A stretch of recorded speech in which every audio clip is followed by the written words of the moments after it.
नमस्कार सभी को। नमस्कार, मैं डॉक्टर कविता नूनिया आप सभी के समक्ष हूँ। एक वेरी इंपॉर्टेंट महत्वपूर्ण सीरीज लेकर के आप सभी के समक्ष हूँ टेक्स्ट बुक सुपर कोचिंग के यूट्यूब चैनल पर। जैसा कि आप सभी देख पा रहे हैं, हम सीरीज शुरू कर रहे हैं आपकी लेखक की पंचायत। जी हाँ, जहाँ पर हम विभिन्न लेखकों के बारे में बहुत ही महत्वपूर्ण चीज़ें जो हैं जानेंगे, और जो आपके मोस्टली हर किसी सिलेबस में अगर आप देखें, चाहे वो हिंदी साहित्य से जुड़ा हुआ आपका किसी भी एग्जाम का सिलेबस हो, उसमें आपके रिलेट हो सकते हैं, जहाँ से प्रश्न इनके बारे में बहुत बार पूछे जाते हैं। तो उनके हम जीवन परिचय और उनके महत्वपूर्ण जो स्वरूप के बारे में, उनकी कुछ रचनाओं के बारे में हम बात करेंगे।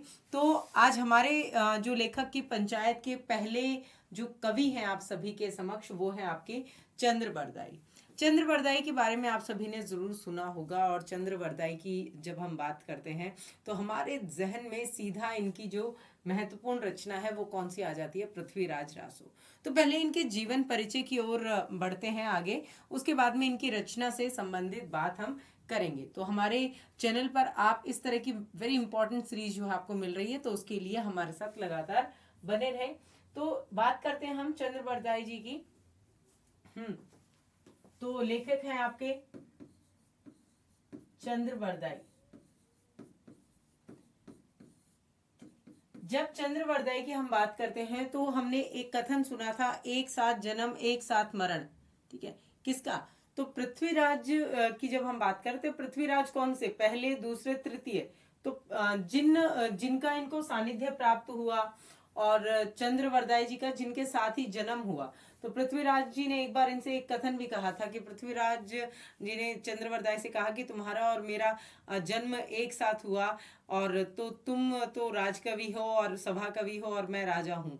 देखो, तो क्योंकि चंद्र बरदाई जो है वो ज्योतिष का ज्ञान भी रखते थे। ठीक है, तो इनकी एक साथ जन्म हुआ, एक साथ ही इनकी, तो कहते थे जन्म ही नहीं अपनी मृत्यु भी एक साथ ही होगी। इन्होंने तत्कालीन समय पर ही ये बात जो है वो कह दी।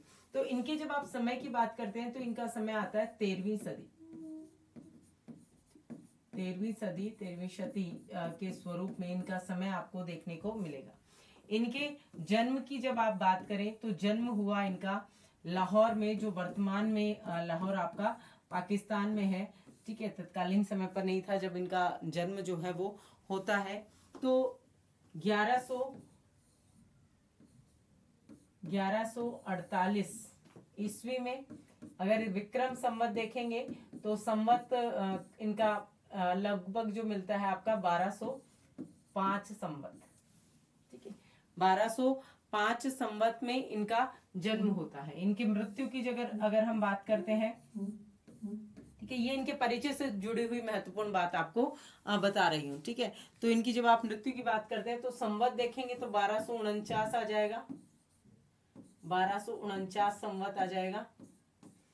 ठीक है, और इनके इस स्वरूप की आप बात करेंगे अगर, तो 1192 में इनकी मृत्यु होती है ईस्वी में। ठीक है, ये महत्वपूर्ण चीज। अब अगर बात करें तो चंद्र बरदाई जी का क्या वास्तविक नाम यही था? क्या वास्तविक नाम जो है वो यही था, चंद्र बरदाई? बताइए, आप में से कोई भी अगर बताना चाहता है तो बता सकता है।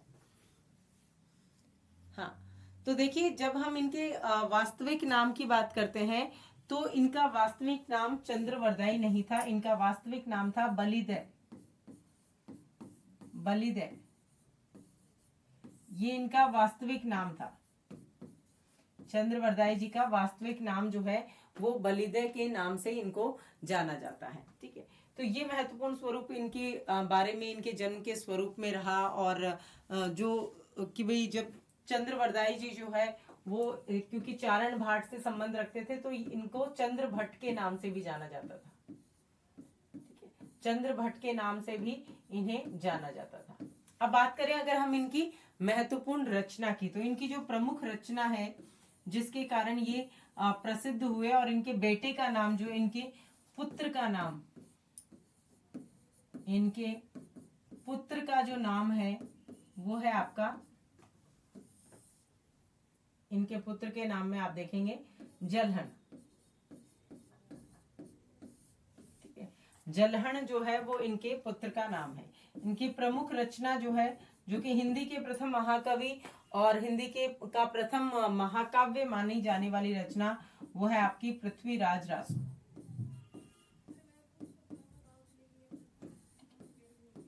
पृथ्वीराज रासो, ठीक है।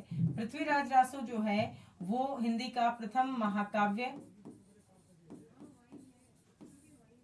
ठीक है, महाकाव्य जो है वो पृथ्वीराज रासो को कहा जाता है। अब पृथ्वीराज रासो की जब हम बात करते हैं तो पृथ्वीराज कौन से हैं? ये पृथ्वीराज तृतीय, ठीक है, जो अजमेर और दिल्ली पर जिन्होंने शासन किया, अजमेर और दिल्ली पर इन्होंने जो है वो शासन किया था। अब इन्हीं के साथ जो है, इन्हीं के दरबार में, पृथ्वीराज के ही दरबार में चंद्रवरदाई रहते थे और पृथ्वीराज की सखा, ठीक है, और राजकवि या सभा कवि अगर हम कह दें, ठीक है, सहचर, मित्र, ठीक है, इन सभी रूपों में चंद्रवरदाई को हमने देखा है जो इस स्वरूप में आते हैं।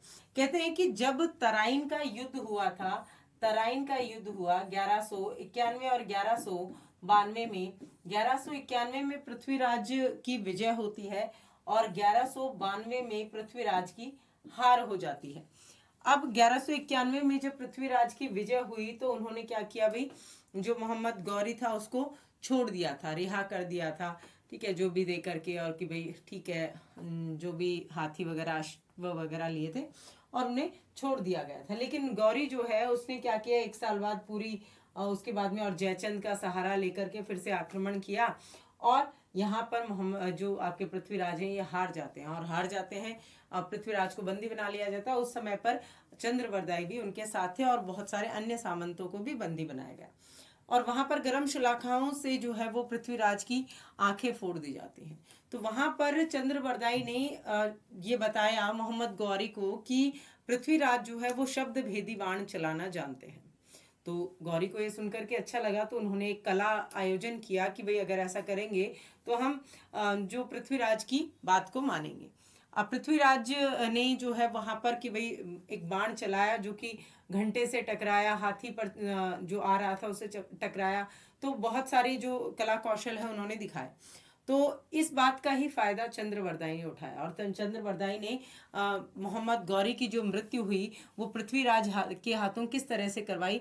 उन्होंने एक दोहा कहा जिसे पृथ्वीराज जो है वो समझ जाते हैं। इससे पहले जो तीर था वो 1 घंटे पर जाकर के बजता है, ठीक है, तो वहां पर आवाज आती है वाह, ठीक है, गौरी कहता है वाह वाह, तो आवाज आई तो उसी समय पर चंद्रवरदाई ने कहा 4 बांस 24 गज, ठीक है, 4 बांस 24 गज अंगुल अष्ट प्रमाण, ठीक है, अंगुल अष्ट, 4 अंगुल ये 4 अंगुल ये, ठीक है, अंगुल अष्ट प्रमाण, 4 बांस 24 गज अंगुल अष्ट प्रमाण, ता ऊपर सुल्तान मत चूके चौहान। तो यहाँ से उन्होंने जो हाइट है उसका पता देते थे कि इतनी हाइट के ऊपर सुल्तान बैठे हुए हैं, तो पृथ्वीराज जो है वो तीर चलाते हैं और बादशाह जो थे आपके गौरी जी, इनकी मृत्यु हो जाती है। उसके बाद में जो अन्य सामंत थे उनको भगा दिया जाता है और फिर चंद्रवरदाई और पृथ्वीराज जो है वो एक दूसरे को क्या कर देते हैं भाई, मार देते हैं कि भाई दुश्मन के हाथों मरने से अच्छा है तो खुद की ही दोनों की मृत्यु हो जाती है। तो इस पृथ्वीराज रासो का जो का अंतिम भाग जो है वो अंतिम स्वरूप जो है वो इनके बेटे जलहण ने पूरा किया था, ठीक है। तो ये वेरी इंपॉर्टेंट आपके लिए आज का हमने चंद्रवरदाई जी के स्वरूप को हमने जाना है और इस तरह के और भी महत्वपूर्ण लेखकों से हम रूबरू होते रहेंगे। बने रहे हमारे साथ। क्लासेस का टाइम आप सभी के समक्ष है और ऐप पर भी आपके फ्री सेशन होते हैं तो ज्वाइन करना ना भूलें। धन्यवाद।